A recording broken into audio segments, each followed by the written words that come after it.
Ya, Assalamualaikum warahmatullahi wabarakatuh. Selamat pagi, selamat datang kembali di perkuliahan sedimentologi yang ini ya, pertemuan yang ke-8. Kali ini kita akan membahas mengenai fluvial dan alluvial fan. Akan saya share screen terlebih dahulu.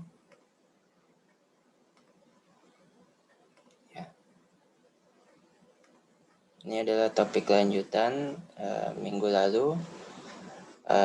Perkuliahannya mengenai vulkaniklastik ya.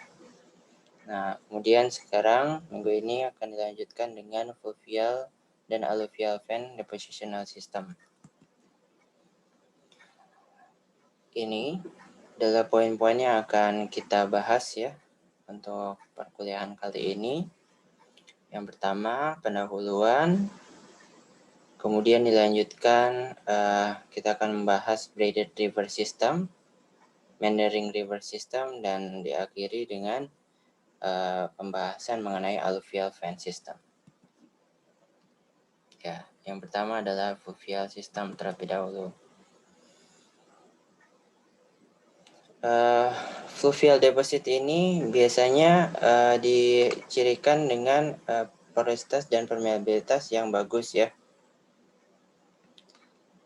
Nah, dalam konteks hidrogeologi, fluvial deposit ini biasanya merupakan aquifer yang sangat baik begitu. Kalau dalam konteks ini ya, industri perminyakan, oil and gas gitu, banyak reservoir itu yang merupakan dia fluvial deposit begitu ya. Nah, oleh karena itu pemahaman mengenai sedimentologi dari deposit atau endapan ini akan sangat membantu kita ya sebagai geologis untuk memahami karakteristik dari reservoir yang berjenis fluvial gitu. Nah, ini merupakan komponen yang sangat penting ya, fluvial deposit juga dalam eksplorasi dan production gitu ya. Terutama untuk production ya, production program gitu. Dalam eksploitasi begitu ya. Yang berhubungan dengan fluvial architecture ya. Ini menyangkut mengenai geometrinya gitu ya. Kemudian kemanurusan ya, kalau kita berbicara mengenai reservoir gitu ya.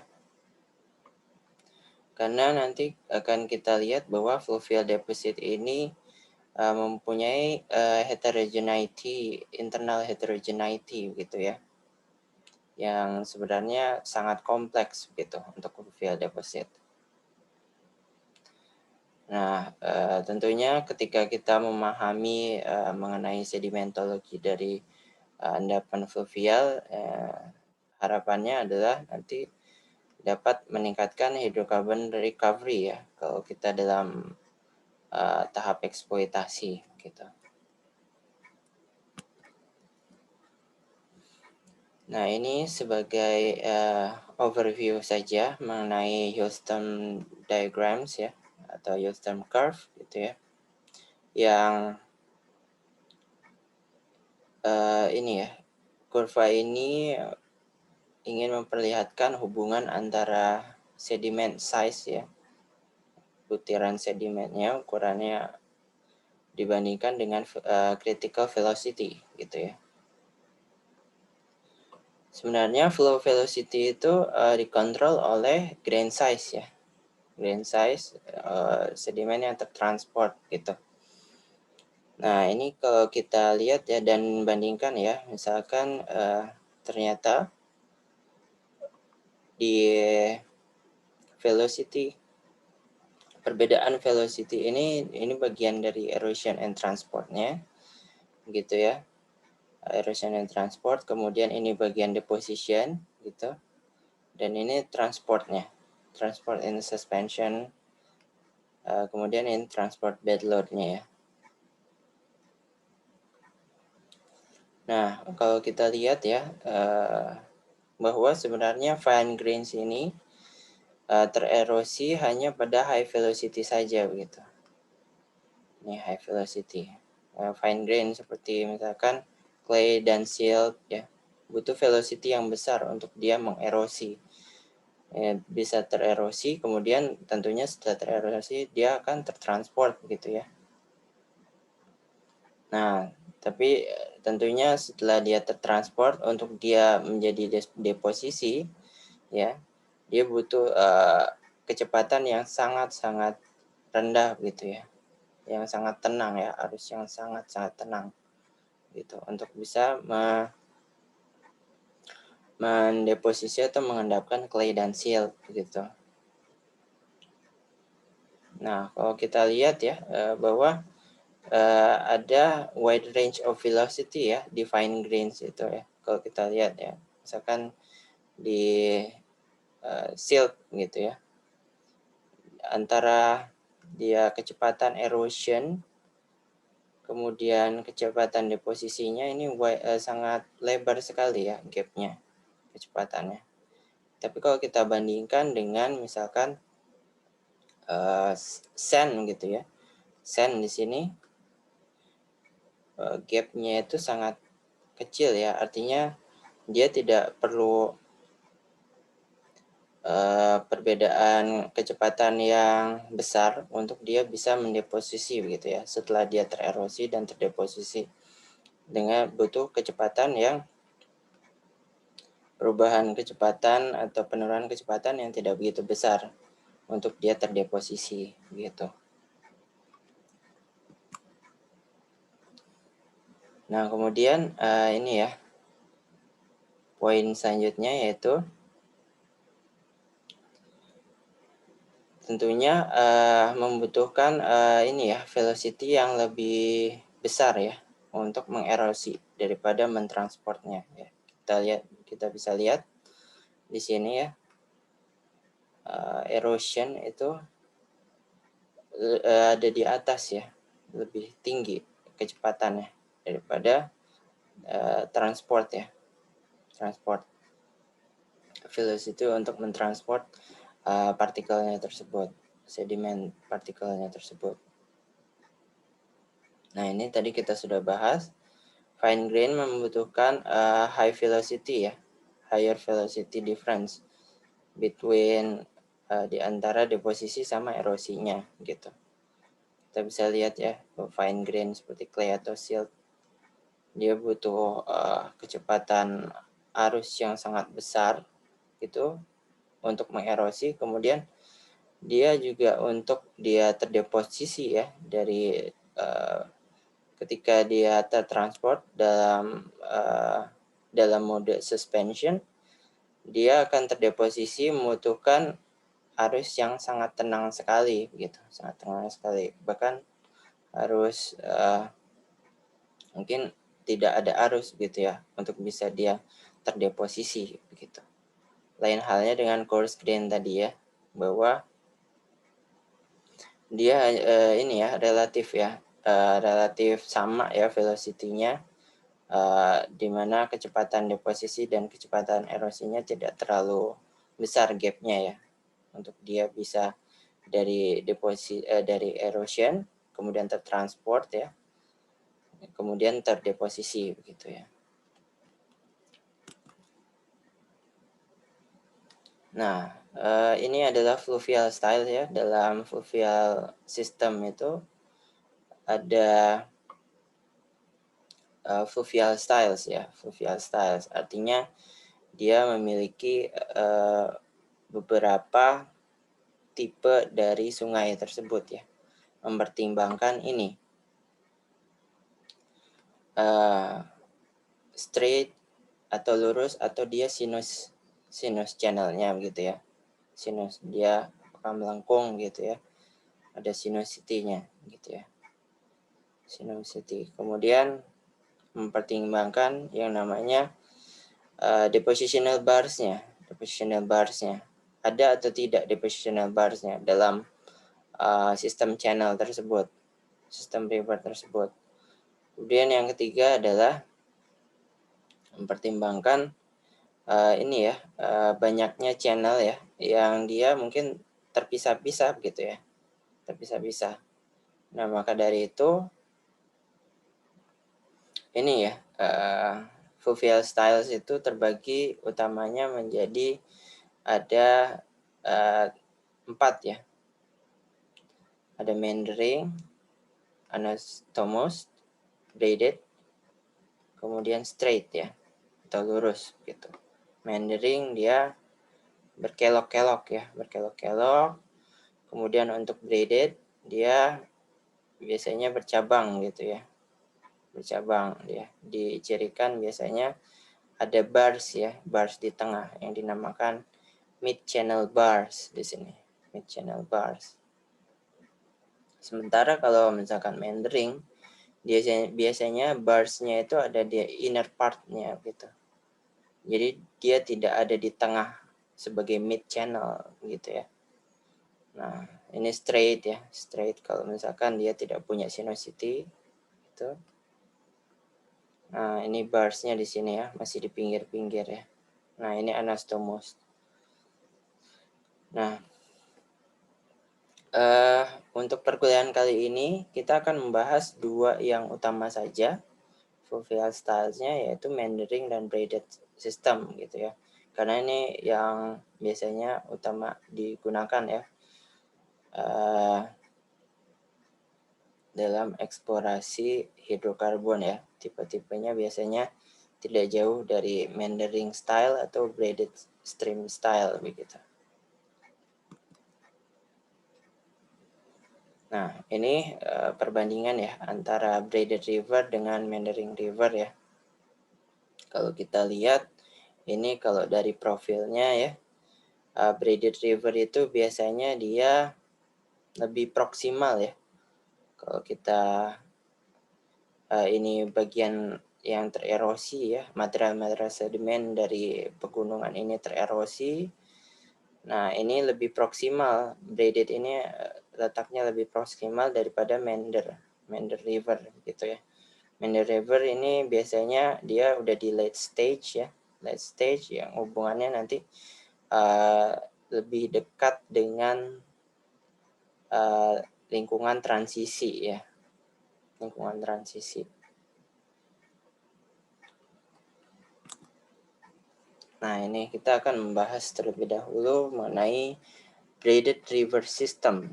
Braided river system, ini contoh-contohnya ya.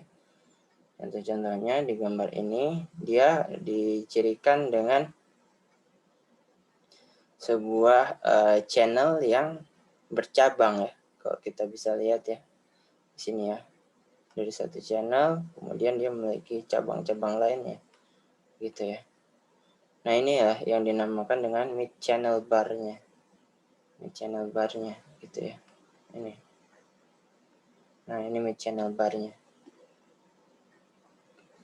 Ya, sebenarnya stream atau arusnya itu sangat bervariasi ya, sangat bervariasi.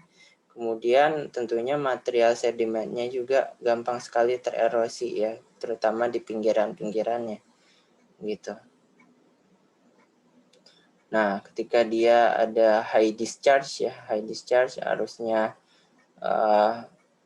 menguat, kemudian bars ini tentunya akan submerge ya, artinya dia akan tenggelam di bawah arus air tersebut ya, dan biasanya mungkin saja dia tererosi begitu ya. Nah, ketika discharge-nya atau arusnya sudah mulai menurun, nah sedimen ini akan terdeposisi ya. Jadi dia bisa berpindah-pindah material sedimen pada braided river system ini. Nah, untuk braided river system biasanya dicirikan dengan coarse grain ya. Dia materialnya kasar gitu. Dan juga fast flow velocity gitu dia. Jadi kecepatan alirannya juga tinggi ya. Dan dia tadi kalau kita lihat di profile yang di slide sebelumnya, dia lumayan di proksimal ya. Tapi dia sudah mulai low slope begitu. dengan sinuosity-nya yang rendah gitu ya, sinuosity-nya. Kalau kita bandingkan dengan meander ya, di mana dia sinuosity-nya tinggi begitu ya, kelok gitu. Nah ini landscape elemennya ya dari Braided River gitu ya. Yang utamanya adalah channel ya. Channel ini ya, seperti yang kita tahu, ini contoh dari channel ya. Nah ini channel depositnya ya. Channel itu adalah sebenarnya depresi ya. Depresi atau scores dari land surface-nya begitu. Di mana air sungai tersebut akan mengalir gitu ya. Air sungai tersebut. Tahu kalau di hidrogeologi kita menamakan runoff gitu ya, runoff. Nah, kemudian fitur lainnya di landscape element di Braided River ini adalah middle channel bar, mid channel bar. Nah ini mid channel bar ini. Nah channel-channel pada maksud saya bars pada Braided River dia itu ada di tengah-tengah ya, di dalam channelnya tersebut gitu. Nah ini. Nah ya kita bisa lihat ya sebenarnya mid channel bars ini dia memiliki struktur sedimen cross bedding ya, cross bedding begitu. Nah kemudian fitur selanjutnya adalah overbank atau floodplain ya, floodplain atau dataran banjir begitu. Nah ini sebenarnya daerah ya, daerah di mana dia ada di luar channel gitu ya. Ada di luar channel di mana dia hanya akan tergenang oleh air tentunya kalau misalkan ini ya, channel tersebut mengalami banjir ya. Mengalami banjir sehingga airnya tumpah gitu ya, akan bergerak melebihi dari tanggulnya ya, atau levee. Nah nanti kita akan bahas apa itu levee. Nah ini contohnya tipe-tipe bars ya, bars pada Braided River. Braided River ini memiliki dua tipe bars ya, bars yang dinamakan T-bars dan L-bars gitu.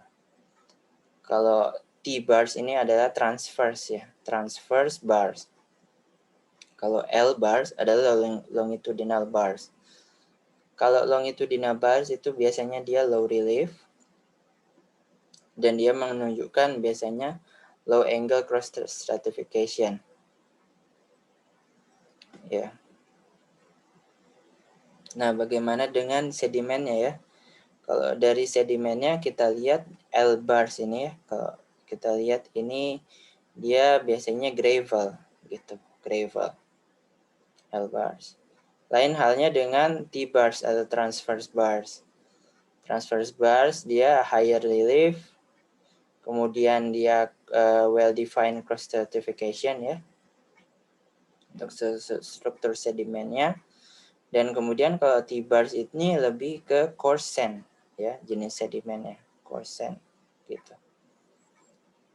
Nah ini secara morfologi juga ini ya berbeda ya, L-bars dan T-bars ya. L-bars dia longitudinal, dia memanjang searah dengan channelnya gitu ya. Kalau T-bars dia memiliki dia lebih melebar gitu ya daripada memanjang gitu. Dia maka dinamakan dengan transverse gitu. Nah ini contoh-contohnya misalkan ada di proximal kah atau di distal kah gitu ya. Nah ini ideal sequence-nya ya, ideal sequence-nya dari Braided River. Nah ini contohnya kalau misalkan dia ada di transisi.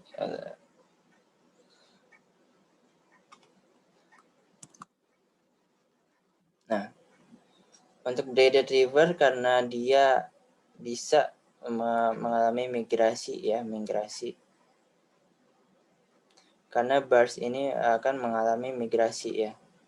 Dia akan terus-menerus migrasi gitu. Nah, ini contohnya yaitu tadinya di sini ada ini ya, braided river ya. Kemudian dia akan non-aktif gitu ya. Dan inilah yang aktifnya, aktif channelnya. Aktif channelnya. Nah, untuk bagian dari point bars, maksud saya ini ya, bars dalam braided river ini, mid channel barsnya, ini akan ditutup biasanya dengan overbank deposits gitu ya, gitu. Karena nanti karena ini kan channel baru ya, channel baru, tentunya bagian yang sudah tidak aktif ini akan menjadi bagian dari overbanknya atau floodplainnya, sehingga nanti channel fill sense-nya atau mid channel bar-nya itu akan ditutup oleh overbank deposits gitu. Nah, ini stratigraphic succession dari braided river ya. Dia utamanya adalah finding upward ya, finding upward untuk channel fill-nya. Nah, kita lihat ya. Ini untuk channel fill-nya, dia biasanya finding upward ya, finding upward. Nah, dan kemudian yang perlu di highlight juga adalah erosional base-nya ya, erosional base. Nah, erosional base-nya ini biasanya ada course class-nya juga ya. Course class di mana dia akan terendapkan di channel floor gitu ya, di sini. Nah, ini mungkin adalah ini overbank deposits ya yang sebelumnya. Tapi kalau yang ini adalah channelnya nih, yang channelnya. Nah, ini overbank deposit. Nah, ini seperti cycle saja ya. Mungkin saja nanti setelah overbank deposit ini terendapkan lagi channel fill gitu ya. Nah, untuk bar atau channel deposit itu biasanya gravel ya. Di bagian bawah dia gravel. Kemudian bagian atas dia udah mulai sand ya. Mulai sand di sini. Nah, kemudian yang tadi ya kita sudah bahas, biasanya di braided river ketika dia channelnya sudah non-aktif, dia akan diendapkan di atasnya overbank deposit ya, finer sands atau silts begitu ya. Nah, selanjutnya kita akan membahas mengenai meandering river system. Nah, ini meandering river system ini contohnya yang paling menarik ya, tentunya kita mengenal Sungai Mahakam ya di Kalimantan ya. Dimana kalau misalkan kita lihat ya dari pesawat gitu ya, dia kan memperlihatkan bentuk fluvial style-nya meandering gitu. Nah, meandering ini berkembang atau terbentuk karena adanya erosi ya pada bank. Bank itu artinya pinggirannya ya, pinggirannya. Ini erosi yang di sini ya, erosi yang di sini, yang dekat dengan talweg gitu ya. Nanti kita akan bahas apa itu talweg. Yang kemudian nanti ada deposisi ya di inner banknya gitu ya, atau di opposite side-nya gitu. Nah, jadi di sini erosi, kemudian ini di sini deposisinya gitu. Nah, biasanya ini ya ciri-cirinya sand and mud dominated ya. Kemudian dia biasanya flow year round, artinya dia terisi terus ya dengan air sungai ya, tanpa ada seasonal atau musiman gitu. Nah, sinusitinya itu lebih besar dari 1,5. Nah, biasanya ini merupakan distal area ya dari river system gitu ya. Dengan slope gradient yang sangat-sangat rendah, dan dia biasanya mencirikan late stage ya, late stage atau tahap akhir dari perkembangan sungai gitu. Nah, ini ya, tadi kita sempat membahas mengenai talweg ya. Talweg itu sebenarnya adalah garis di mana dia menghubungkan titik-titik elevasi di sungai tersebut gitu, yang terdalam gitu ya. Kalau misalkan kita lihat ya di sini profil sungainya, kalau kita punya cross sectionnya, ini titik terdalamnya di sini ya, titik terdalamnya di sini. Nah, di sini. Nah, tentunya di sini menjadi yang disebut dengan talweg ya. Nah, inilah talwegnya ya. Dia, nah ini adalah talweg gitu. Talweg.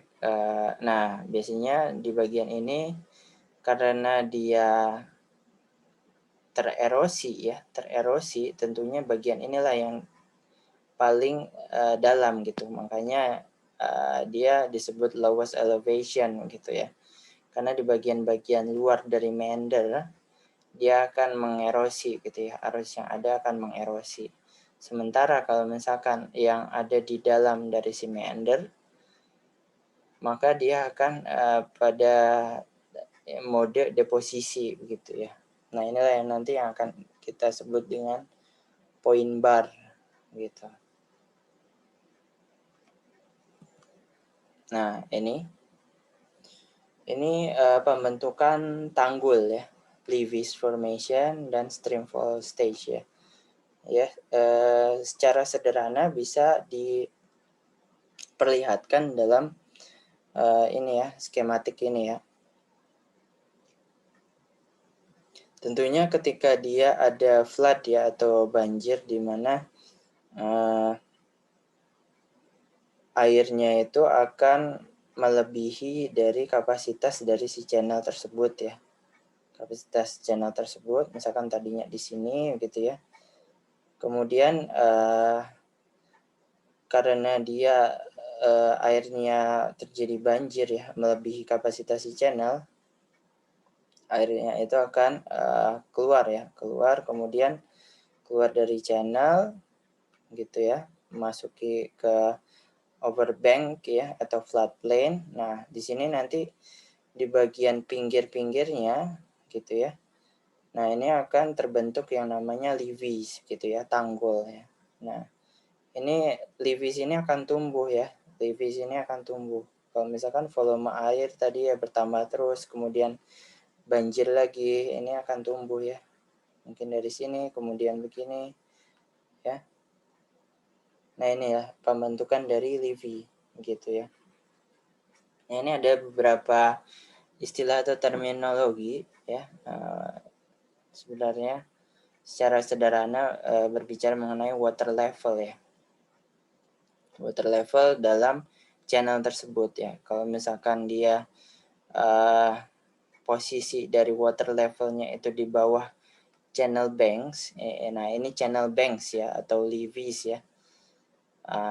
Dia disebutnya low flow stage ya. Tapi ketika dia ada di atas gitu ya, dekat atau pada level di banksnya, dia disebut high flow stage ya. Nah ini mungkin ya yang disebut dengan high flow stage. Nah ini. Tapi ketika dia melebihi ini ya, banksnya, river banksnya. Nah ini kan river banks.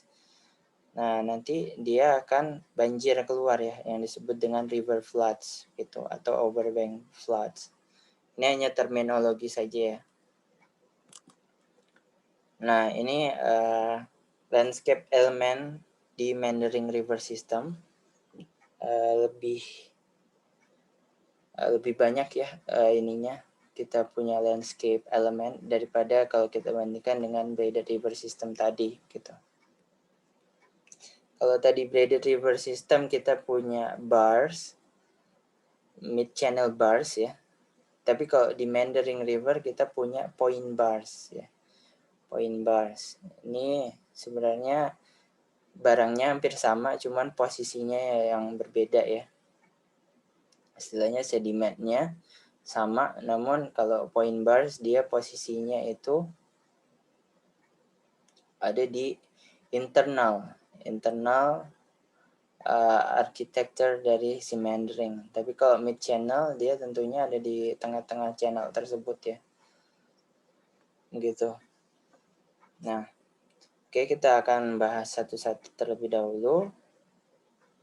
Yang pertama ya, kita udah tahu channel tadi ya, sama definisinya yaitu suatu bentuk depresi di mana ada ini ya, water flow di situ gitu.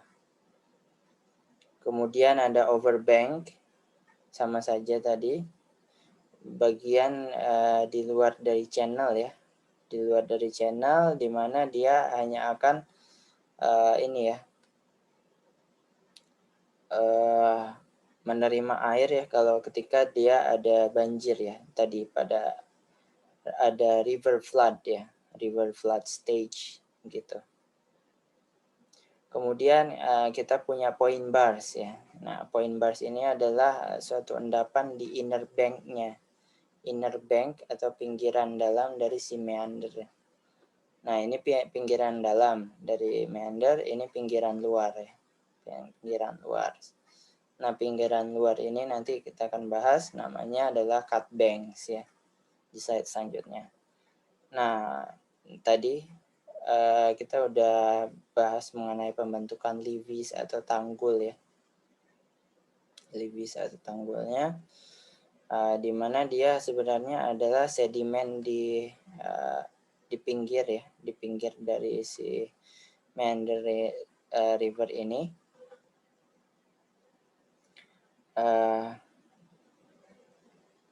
Biasanya dia ini ya lebih tinggi ya posisinya daripada floodplain ya.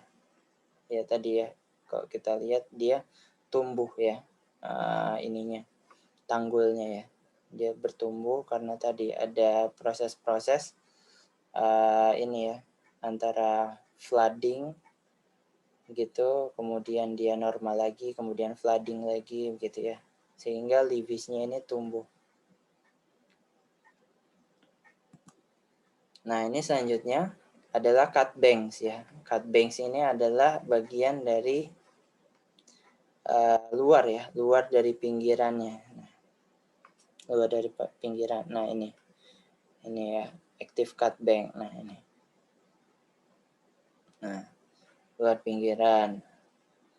Nah, utamanya memang di sini cut banks ini adalah erosion gitu, mengerosi. Nah, kalau di point bar dia adalah endapan yang ini ya, ada di inner bank dan ini dia deposisi ya, deposisi. Kalau ini di cut bank ini proses yang utamanya adalah erosion gitu.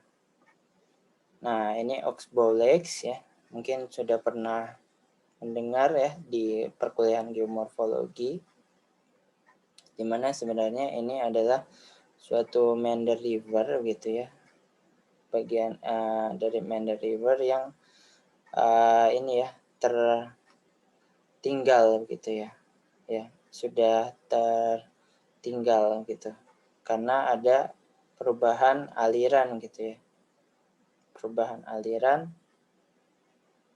Nah, ini ya contohnya, kalau misalkan ini mungkin akan menjadi oxbow lake yang selanjutnya begitu ya, ketika misalkan dia yang ini ya, ketika dia akan mengerosi ya, mengerosi bagian sini ya, mungkin saja ini akan menjadi oxbow lake yang selanjutnya gitu. Oke, kemudian ada yang namanya crevice play. Crevice play, crevice play ini dia sand sheet ya, sand sheet. Kemudian Ada juga yang dinamakan crevice channel ya, crevice channel. Ini biasanya crevice splay ini keterbentukannya karena dia ada channel di mana dia ada breach ya atau kebocoran gitu ya. Kebocoran, kemudian dia akan membawa sedimennya dan seperti lobes begini ya bentuknya crevice splay gitu ya. Seperti kipas mungkin ya kalau kita bisa bilang. Nah, atau cone gitu. Dimana terbentuk karena tadi ya water flowing yang dia water flowingnya dia nge-breach ya, nge-breach cut banks ini ya, bocor channelnya. Nah, terbentuklah crevice splay. Nah, ini crevice channel ya, crevice channelnya. Kemudian ini bagian dari crevice splay. Kemudian selanjutnya adalah Q-test ya.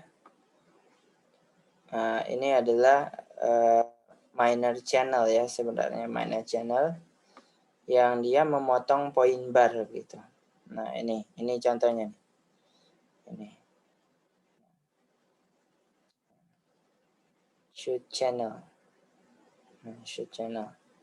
Dia memotong. Ya, kadang memang arus di Sungai Meander ini bisa memotong point bar gitu ya. Nah, inilah yang disebut dengan shoot channel. Nah, ini salah satu proses ya, di mana dia terjadi suatu perubahan yang cepat ya, di mana river channel yang lama itu ditinggalkan begitu. Nah, ini yang dinamakan dengan avulsion process.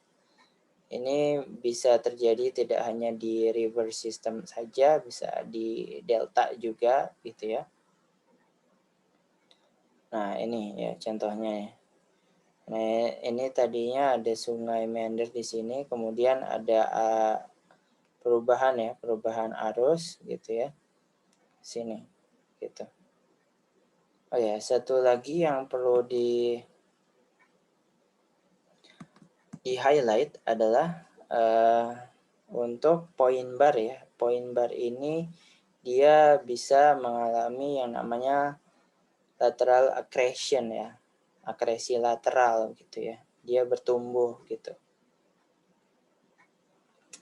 Nah, kalau ini dia biasanya bertumbuhnya ke arah ini ya, ke arah sana gitu, lateral akresinya gitu. Seperti kalau kita bisa lihat di sini ya. Nah, ini kalau misalkan ini adalah point bar gitu ya. Nah, ini dia akan ada lateral accretion di sini. Gitu. Seiring dia nanti meanderingnya ini ya. Proses meanderingnya atau erosinya berlanjut begitu. Oke. Kurang lebih stratigraphic succession dari meandering river sama ya, sama dengan braided river begitu.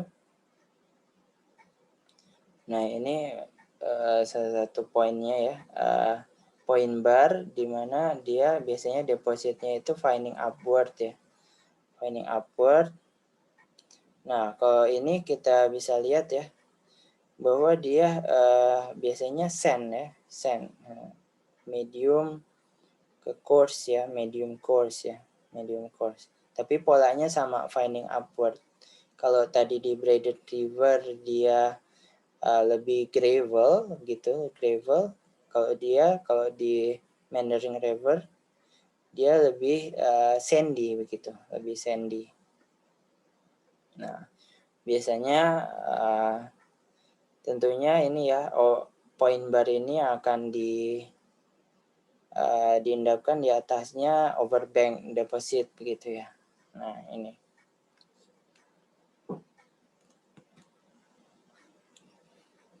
Nah, ini adalah ciri-ciri ya, ciri-ciri karakteristik dari floodplain deposit ya. Nih. Floodplain atau overbanks ya, itu sinonim. Biasanya dia ini ya sangat tipis ya bednya begitu. Kemudian adanya normal graded bedding ya dari sand ke mud gitu.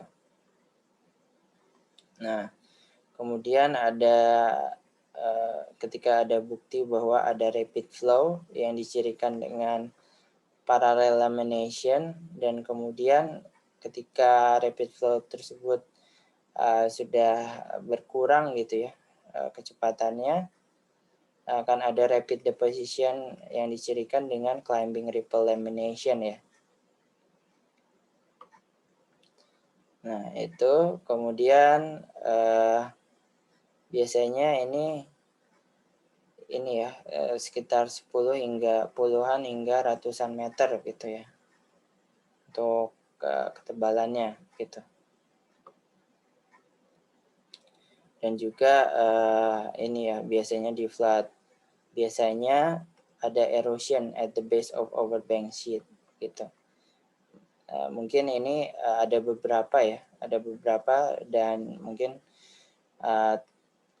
hanya lokal saja gitu, tidak umum gitu ya, tidak begitu umum, namun kemungkinan ada erosi ya di dasar dari overbank sheetnya di sini gitu, mungkin saja terjadi gitu di sini. Dan adanya soil formation untuk ciri dari floodplain sedimen. Nah, ini salah satu arsitektur ya, arsitektur endapan sungai ya. Nah, ketika dia terjadi avulsion ya, ketika banyak sekali avulsion, tentunya dia akan memiliki lateral migration yang berkurang gitu ya. Tapi ketika dia memiliki avulsionnya sedikit ya, atau jarang mengalami avulsion, dia akan mengalami lateral migration yang cukup intensif ya, sehingga sand bodies-nya itu atau channel bars-nya ini akan terbentuk lebih intensif begitu dibandingkan kalau misalkan dia mengalami avulsion ya. Avulsion jadi lateral migration atau perkembangan dari sand bodies-nya ini akan isolated begini ya, isolated, dan dia tidak berkembang secara lateral gitu. Nah, inilah konsep yang perlu untuk dipegang juga ya, karena ini berhubungan juga dengan kalau kita berbicara mengenai ini ya, reservoir continuity gitu ya, kemenerusan dari channelnya ini. Tentunya kalau misalkan kalau kita berbicara eksplorasi hidrokarbon, kalau di daerah yang seperti ini berbeda ya penanganannya dengan daerah yang seperti ini ya. Tentunya karena ini dia karena lateral migration-nya intensif ya, sand bodies-nya tentunya lebih memiliki volume yang lebih besar gitu ya, volume reservoir yang lebih besar, dan kemudian kita mungkin memiliki titik bor yang tidak begitu banyak ya untuk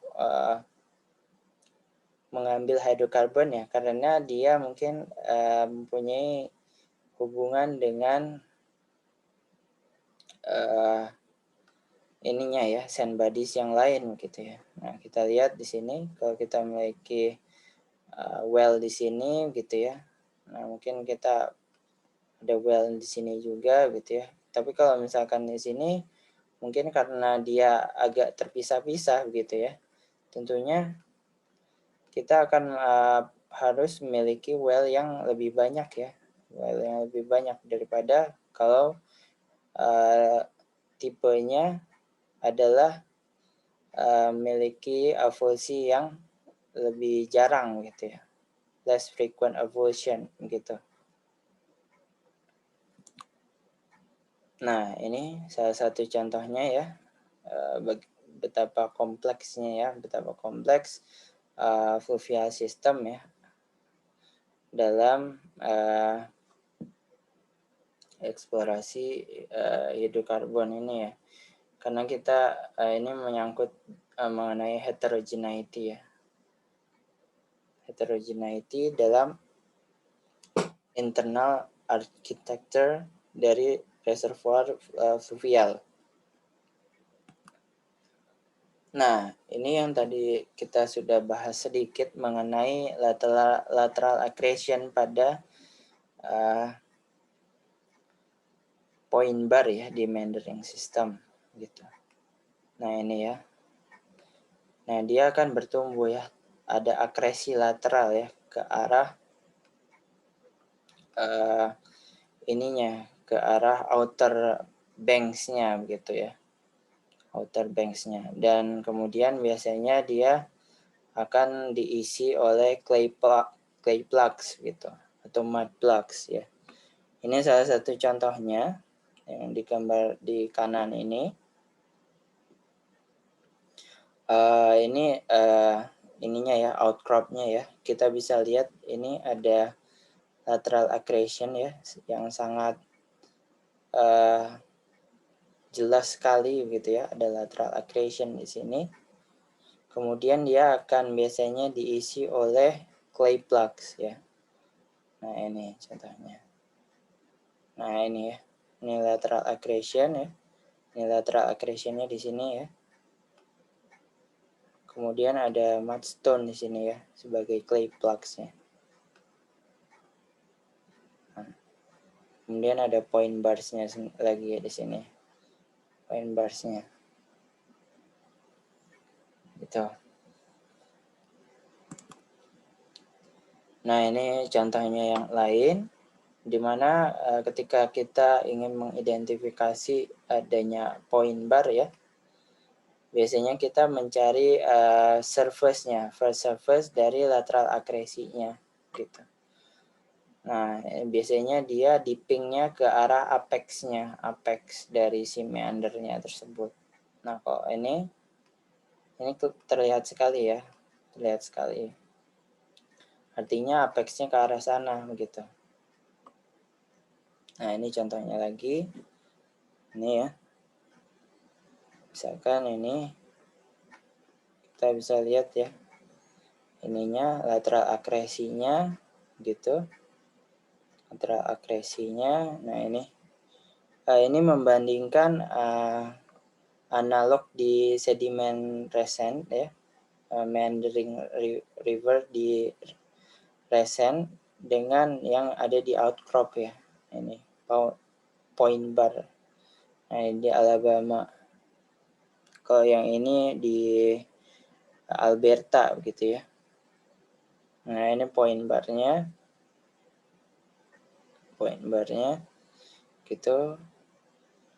Nah ini ada shoot-nya juga ya, shoot channel di sini. Nah ini ya, mungkin ini adalah clay plugs-nya gitu ya, clay plugs-nya. Nah ini lateral accretion-nya yang tadi ya kita bahas. Dia biasanya dipping ke arah apex-nya atau outer bank-nya gitu ya, outer bank-nya.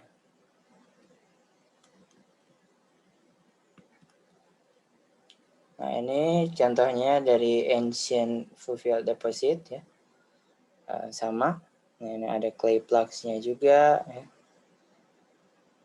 Kemudian ini ada lateral accretion ya, ada dash line ini lateral accretion-nya juga ya, gambar C ini. Ini berarti kalau ada lateral accretion dia adalah point bar-nya begitu.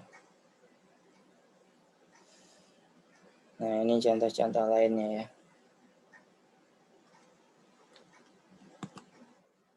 Oke, selanjutnya kita akan membahas mengenai alluvial fan system, ya, alluvial fan system. Nah, alluvial fan system ini adalah ini ya, lingkungan pengendapan sedimen yang bentuknya seperti kipas ya, sederhananya seperti kipas atau cones ya. Nah, kemudian dia terbentuk ya dari pengendapan biasanya berhubungan dengan ini ya, apa? Jumlah atau volume air yang sangat terbatas begitu. Kalau di alluvial fans ini ya. Nah, biasanya alluvial fans ini dia tebal gitu ya, dan di lingkungan teroksidasi. Umumnya adalah coarse grain ya, coarse grain, dan asosiasinya dengan endapan orogenesa gitu, endapan orogenesa. Nah, ini contohnya triangular facet ya, dan kemudian ini sebenarnya ininya ya, endapan kipasnya begitu ya. Kita bisa lihat. Nah, kalau ini di USA contohnya ini di Zagros Mountain, pegunungan Zagros di Iran ya, di Iran. Nah, ini ya, terlihat sekali ya kipasnya ya.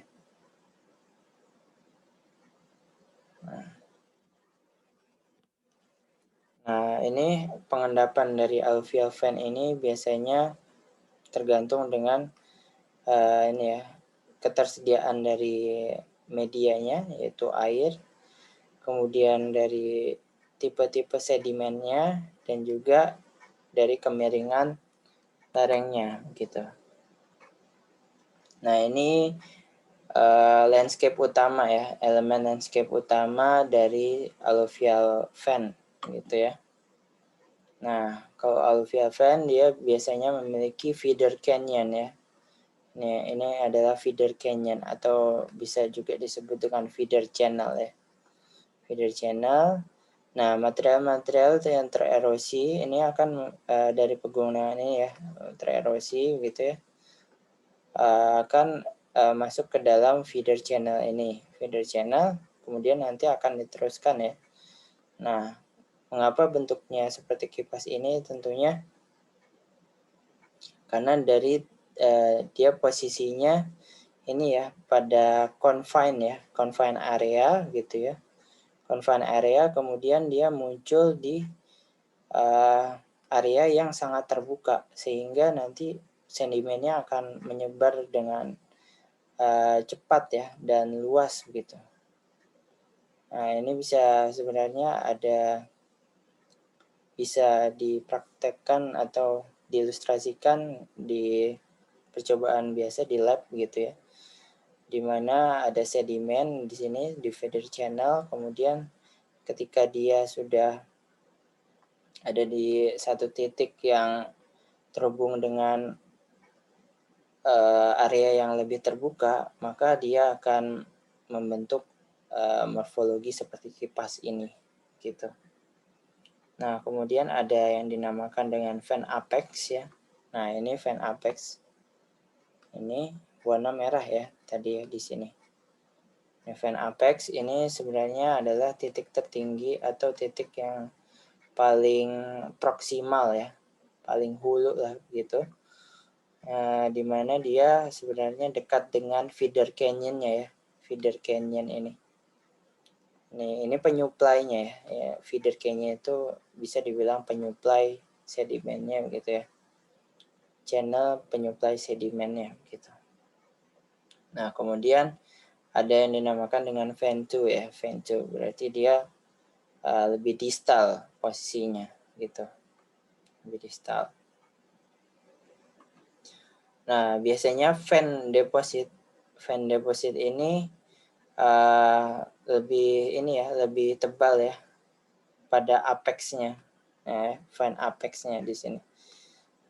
Fan apex lebih tebal, sementara dia akan lebih tipis ya, lebih tipis ini ya, dalam distalnya. Jadi distal depositnya akan lebih tipis daripada proximal depositnya, begitu. Tentunya karena memang ini ya, kehilangan energi sehingga tentunya karena dia keterbatasan air juga, suplai air, sehingga dia akan lebih tipis pengendapannya ke arah distal ya. Tapi dia akan mungkin lebih menumpuk di arah proksimal ya. Karena tadi keterbatasan dari suplai air dan energinya begitu ya. Nah, ini adalah salah satu contoh ini ya,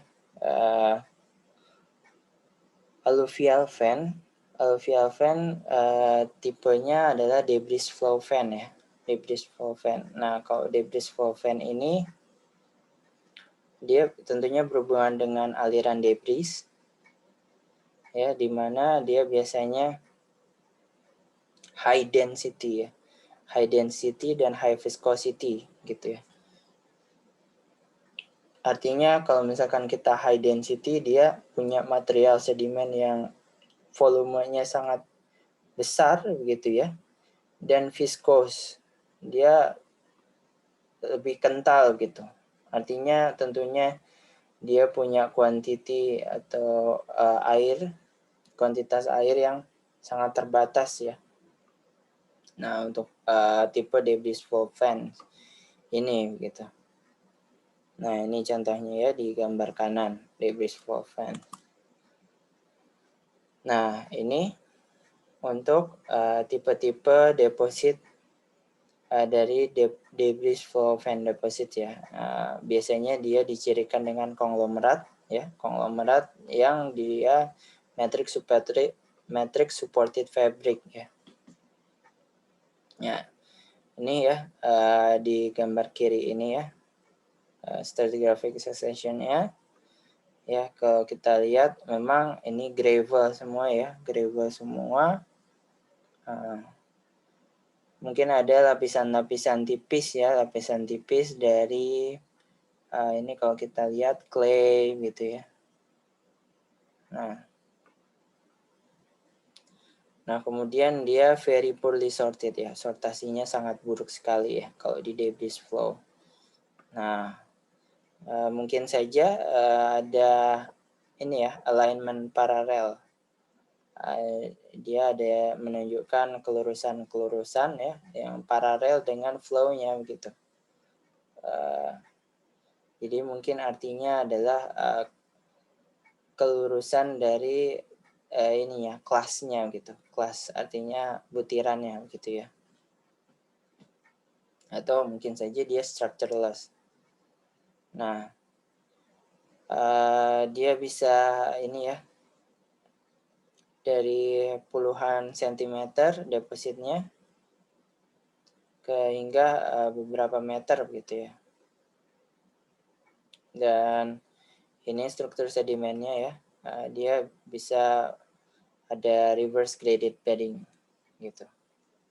Poin utamanya di debris flow ini memang depositnya ini sangat-sangat sortasinya sangat buruk ya, gravel gitu, gravel.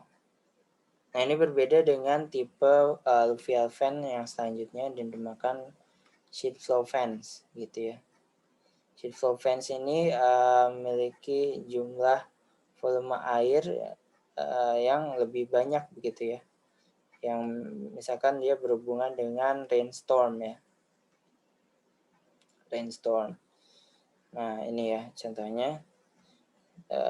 Kemudian kalau kita lihat dari deposit sheet floods fan deposit ini, dia biasanya very well stratified ya, very well stratified.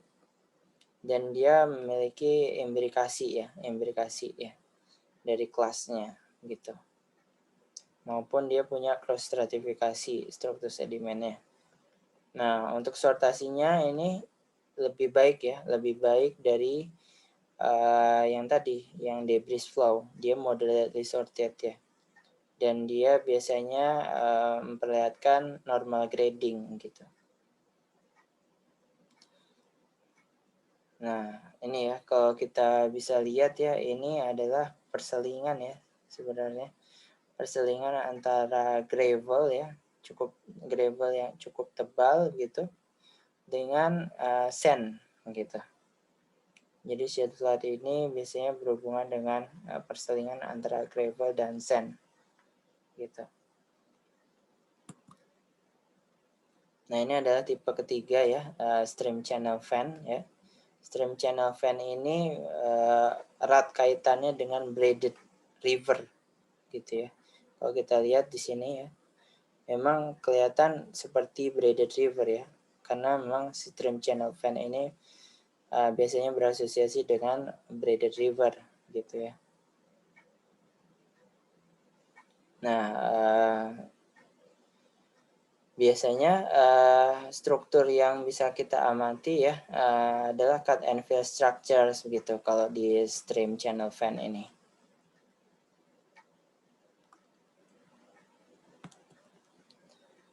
Nah, untuk depositnya dia memperlihatkan, kalau kita lihat ya di stratigraphic succession ini, dia sandnya lebih tebal ya, sandnya lebih tebal gitu daripada tadi sheet flood fans gitu ya.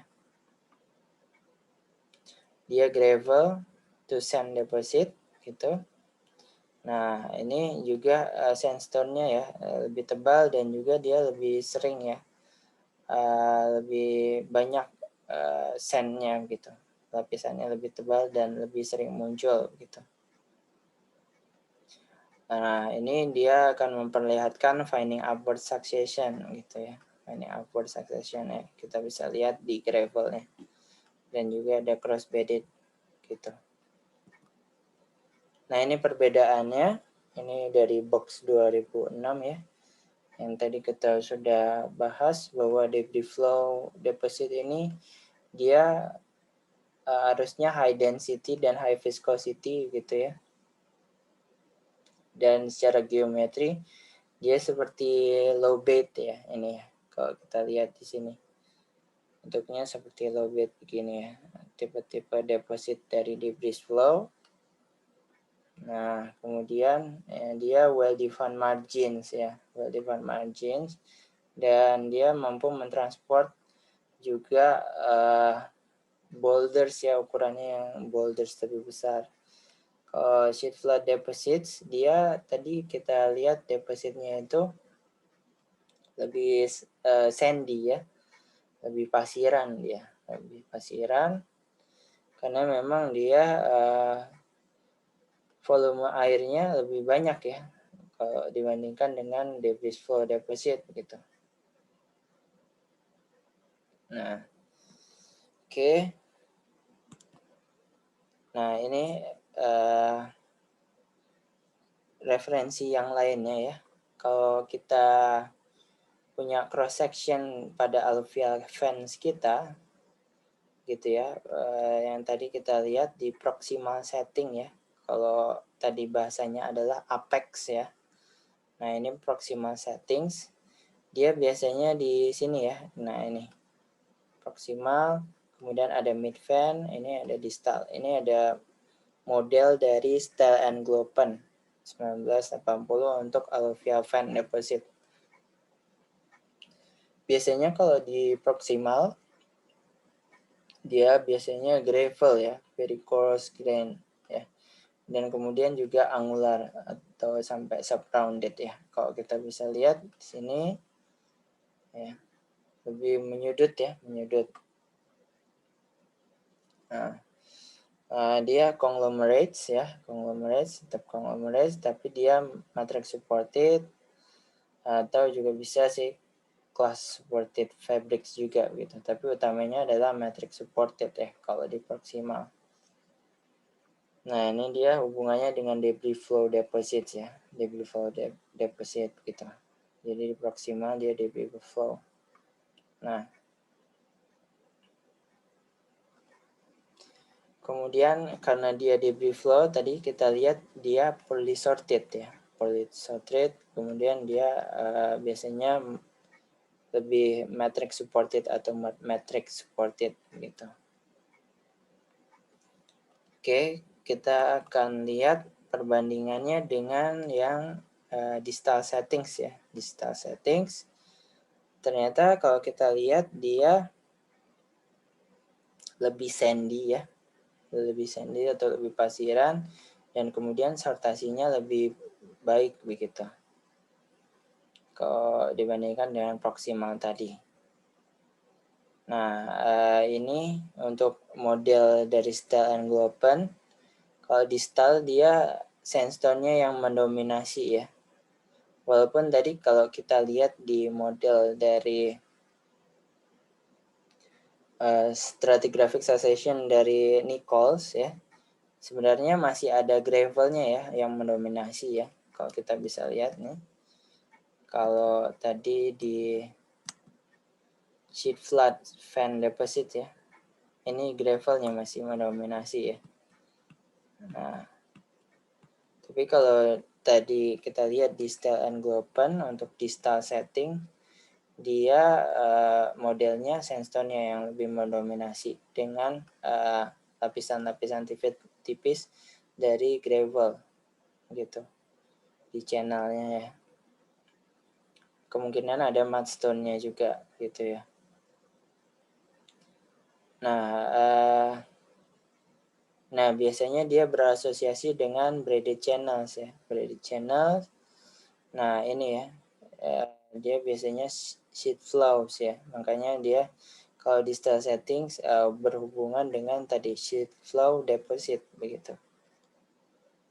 Nah, kalau kita lihat juga untuk di style dia memperlihatkan beberapa struktur-struktur sedimen yang khas ya, seperti planar dan trough crossbed ya.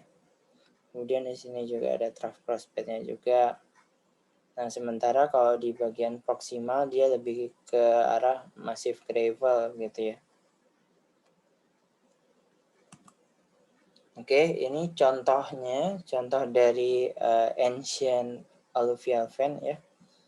Nah, ini contohnya dari Kanada ya, dari the Keynes de Roche Formation gitu ya, yang memperlihatkan sebenarnya suksesi atau profil lengkap ya dari alluvial fan complex hingga dia ada river systemnya juga begitu ya.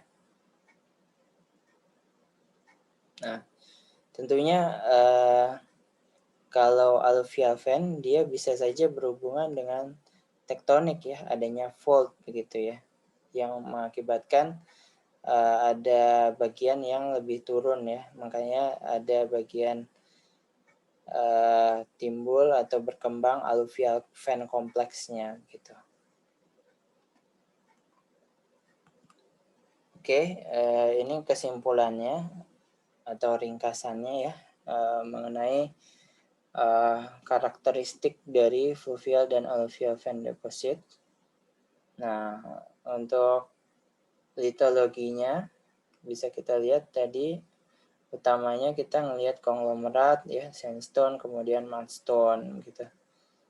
Nah, untuk mineralogi biasanya dia imager gitu ya, imager karena memang kalau kita lihat alluvial dan fluvial dia masih di arah proksimal ya. Kalau kita punya basin gitu ya, dia masih proksimal gitu, di arah proksimal, belum ke arah basinnya gitu. Ya biasanya kalau major mineralogy biasanya bisa saja di transisi begitu ya, atau di endapan-endapan laut ya, memiliki mineralogi yang mature gitu. Kemudian teksturnya ya bervariasi dari misalkan very poorly sorted ya untuk debris flow tadi. Kemudian ada moderate ya, kalau moderate untuk river sands atau channelnya gitu. Kemudian geometri dari lapisannya gitu ya, dia bisa sheets gitu untuk fan, atau dia melensa gitu ya untuk river channel gitu ya. Nah, sedimentary structure-nya biasanya didominasi berbagai jenis cross bedding atau laminasi gitu ya. Nah, mungkin saja ada indikasi-indikasi paleocurrent ya. Paleocurrent yang akan mengindikasikan arah dari arusnya begitu ya. Dan kemudian kemiringan pengendapannya begitu. Nah, biasanya untuk fosilnya jarang ya. Fosilnya jarang, atau mungkin yang ada adalah plant fosil ya, fosil tumbuh-tumbuhan ya. Yang biasanya itu berhubungan dengan floodplain facies ya, atau overbank facies. Nah, untuk warna dari litologinya ini bervariasi, bisa kuning, merah, atau coklat ya. Karena ini ya proses-proses oksidasi yang mengontrol ininya ya, warnanya gitu. Kemudian asosiasi fasies dengan fasies yang lebih dekat atau lingkungan pengendapan yang di sekitarnya ya. Misalkan alluvial fan deposit, dia bisa berasosiasi dengan danau gitu ya, danau ephemeral atau Aeolian dunes ya. Atau mungkin untuk fluvialnya sendiri atau river, sungai, itu berasosiasi dengan danau, delta gitu ya, atau estuarine facies ya. Mungkin di arah-arah distalnya berarti dari river system tersebut. Oke, terima kasih. Mungkin kita akan cukupkan perkuliahan kali ini. Terima kasih atas perhatiannya. Semoga bermanfaat. Wassalamualaikum warahmatullahi wabarakatuh.